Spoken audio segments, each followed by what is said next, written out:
Hi viewers, welcome to Sudha home recipes. ఈ రోజు వీడియోలో మన ఆరోగ్యానికి ఎంతో మేలు చేసే కరివేపాకు పొడిని ఎలా తయారు చేసుకోవాలో చూద్దాం. ఇప్పుడు దీనికి కావలసిన పదార్థాలని చూద్దాం.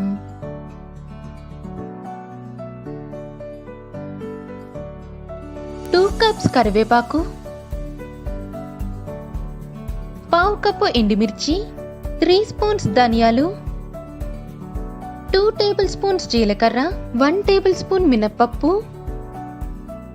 2 టేబుల్ స్పూన్స్ పచ్చిశనగపప్పు, తగినంత ఉప్పు, అర డజన్ వెల్లుల్లి రేఖలు, పులుపుకి తగినంత చింతపండు.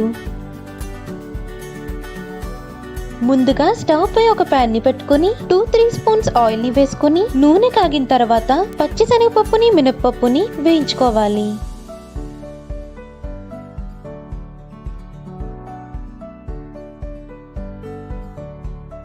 పప్పులు కొంచెం వేగిన తర్వాత ధనియాల్ని కూడా వేసుకుని వేయించుకోవాలి. ఆ తర్వాత ఎండుమిరపకాయలను కూడా వేసుకోవాలి. ఇవన్నీ సగం వేగిన తర్వాత చింతపండును కూడా వేసుకుని కొంచెం సేపు వేయించుకోవాలి. చివరగా జీలకర్ర వెల్లుల్లి కూడా వేసుకుని ఒకసారి కలుపుకుని స్టవ్ ఆఫ్ చేసుకోవాలి.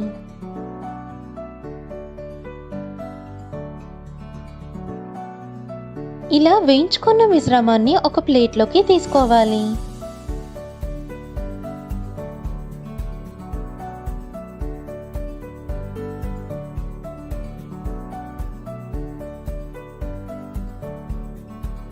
ఇప్పుడు అదే పాన్ ని స్టవ్ పై పెట్టుకుని 2-3 స్పూన్స్ ఆయిల్ ని వేసుకుని నూనె కాగిన తర్వాత కరివేపాకును కూడా వేయించుకోవాలి.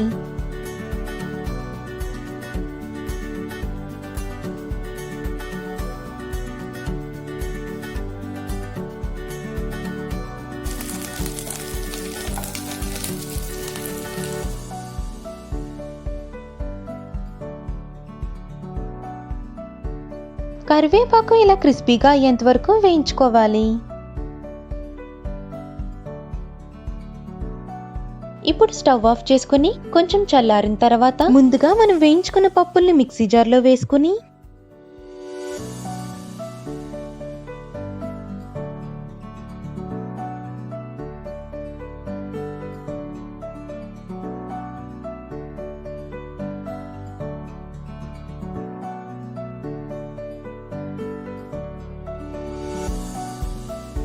తగినంత ఉప్పును కూడా వేసుకుని ఇప్పుడు వేయించుకున్న కరివేపాకును కూడా ఇందులో వేసుకుని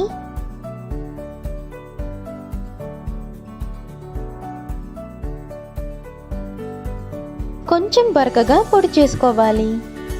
ఇలా మిక్సీ వేసిన తర్వాత మన కరివేపాకు పొడి రెడీ అయినట్లే. ఈ కరివేపాకు పొడి ఇడ్లీలోకి దోశల్లోకి చాలా బాగుంటుంది. హెల్త్ కూడా చాలా మంచిది కాబట్టి మీరు కూడా తప్పకుండా ఒకసారి ట్రై చేసి చూడండి. మరొక రెసిపీతో మళ్ళీ కలుద్దాం. Thanks for watching viewers.